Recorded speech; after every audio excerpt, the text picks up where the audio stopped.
So today we're going to be showing you our first ever experience with the Mclaren. We've got a lot of other exotic cars in here, but this is our first Mclaren. It's a MP412C. So the Mclaren has actually been our most expensive car to maintenance, which we're finding out. And that's something to be said since we're a parts business and we normally can get parts for cheaper. But with the Mclaren, that is just not the case. It definitely is a very expensive car to maintain. So just keep that in mind if you're considering on going with a Mclaren for your exotic car purchase.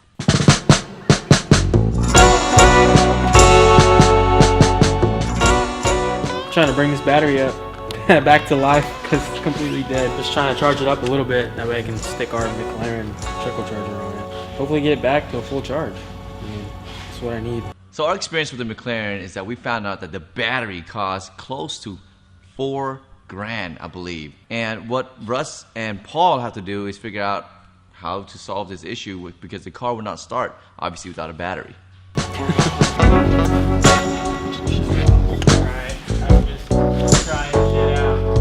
We bought this car from a Lamborghini dealer with a clean title, clean Carfax, low miles. It didn't have the correct battery in it.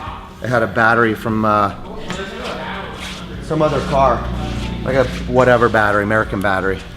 And the car wasn't running properly. So I told Paul to get a crossover battery. And there's no such thing as a crossover battery. The battery for Mclaren, if you have a Mclaren, is $4,600 for a battery. So we went and did our research, looked at the part number on the battery to try to find an aftermarket battery that's comparable. Like on any of the Ferraris or Lamborghinis, you can get a battery that's not from Ferrari or Lamborghini that is gonna work. It's a crossover maybe from Interstate or somebody else. The Mclaren I figured was the same way. I was thinking worst case scenario, it's a $500 battery. But at the end of the day, that's not the case. We got a hold of a buddy at Exotic, Ryan. Thanks to Ryan, little shout out, for having a flipped Mclaren that had a battery still in it that was dead. We brought it in, stuck it on a charger. It has to be a Mclaren charger. Normal charger won't work. Charged it for what, 3 days? And the battery was still dead. So we took a risk. They said it could blow up and stuck it on a regular 12-volt American battery charger and kind of jump-started it and got it up to 50%, and then put the trickle charger on from Mclaren and got the battery to come back to life. But that was a used battery I had to still pay $1,000 for. Now putting the battery for this car at $4,600 for a Mclaren battery. Almost $5,000 Mclaren battery nightmare. Solved for a used $1,000 battery. So originally when we got the Mclaren, it was a really pretty orange color. I liked the orange color, except for the fact that it had a partial wrap down the entire center of the car that was like gray and black camo.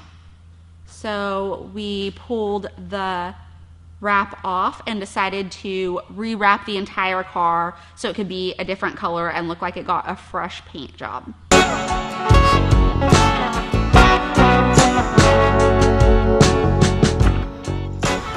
Boom. Oh, wow. You gotta have the nice touch. And he does it with ease. I think you have to start more up here. Yeah. So that's the new battery that we got installed to the Mclaren, and it's working. As you can see, you got the push button and it fired right up. But now Russ is having issues with opening the door, and he had to take some lessons from Paul, who have the Midas touch.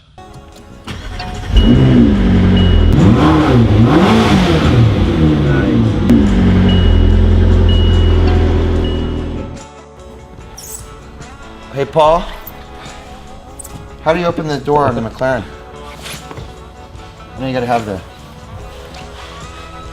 magic touch. Watch. I did that like 8 times. You gotta like, the trick is you have to like go from right here and then stop. I mean, it's no handle. That's the trick I found, is you gotta stop at the end.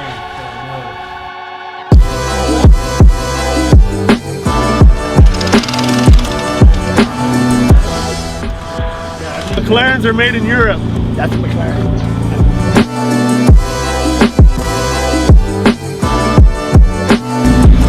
On this. Take your shoes off. Gotta climb in. Yeah, that makes sense. Throw my shoes all in there. Ladies and gentlemen, let me introduce you to Bones. He's the newest employee, and he's actually pretty awesome. He took the he actually took the job and really worked his butt off, literally, and jumped on the forklift, started driving the car. So as you can see next, it's you can see Bones at work. I think this guy's gonna fucking do a great job for us. He's gonna be doing a lot of stuff today.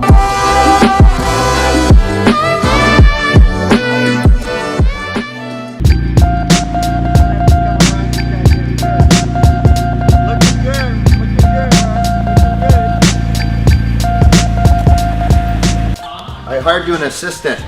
We're gonna put this guy to work. This is the best part of owning your own business right here. You just, sometimes you get to fuck off, and and you get paid to do it.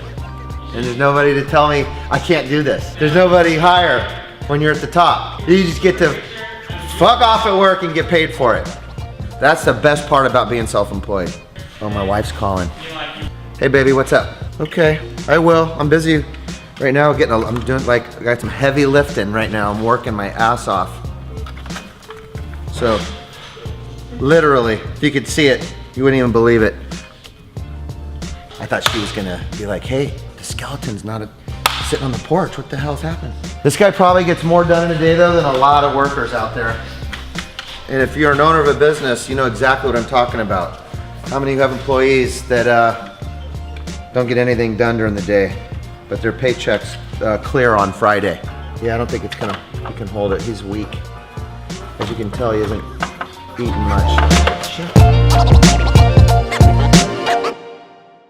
So at this point, the McLaren is broken down. We had it at our autocross event in LA, and we took it to Mclaren in LA, which we spent thousands of dollars on, and it still wasn't fixed. So Russ pulled it out, and now we're getting ready to take it to one and only mechanic that we know that works on McLarens all the way in Florida. So this is kind of the thing that I was talking about, where the McLaren's a really cool car, but it is really expensive to maintain, and most people cannot work on McLarens outside of McLaren themselves. So that's kind of how they make money, and something to think about, again, if you're gonna invest in a McLaren. Again, the Mclemon that came back still have electronic issues, and at this particular sequence, you're gonna see that the wheels will not turn because the battery is not working anymore, or some type of electrical component, something wrong with the wiring. I have no idea.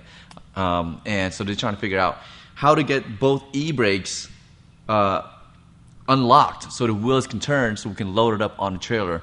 And Tim had this ingenious idea to pull the e-brakes wires so that both wheels can turn. And the McLaren mechanic that we ultimately sent the McLaren to in Florida ended up fixing it in one day. He works on McLarens all the time, so for those of you that are McLaren owners and want to know more information on that, just leave a comment below and we can do a whole episode on his shop. Is he ready? Oh yeah, but it would idle down so low, it would keep it back in the park.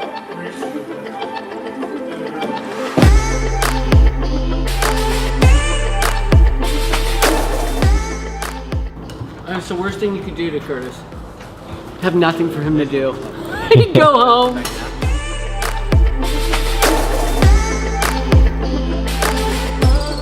You have to check the wiring, make sure it's getting fired to that mechanism to release the e-brake. Could be several things, bro. That's why it won't turn, because it's still locked. Okay. There's a ghost with this thing, this car.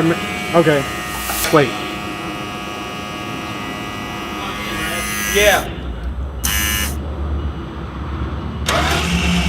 Now.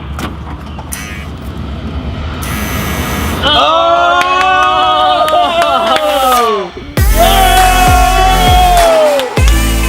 Yeah! Good shit! Same time, man. Same time. Right on. Come told me, so I bet you got clips.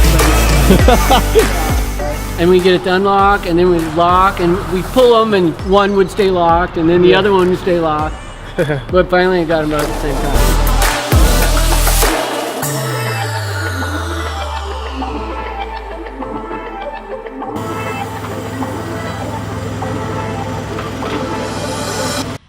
So that's it for today, guys. If you like this type of content and there's something else that you want to see, make sure you comment below.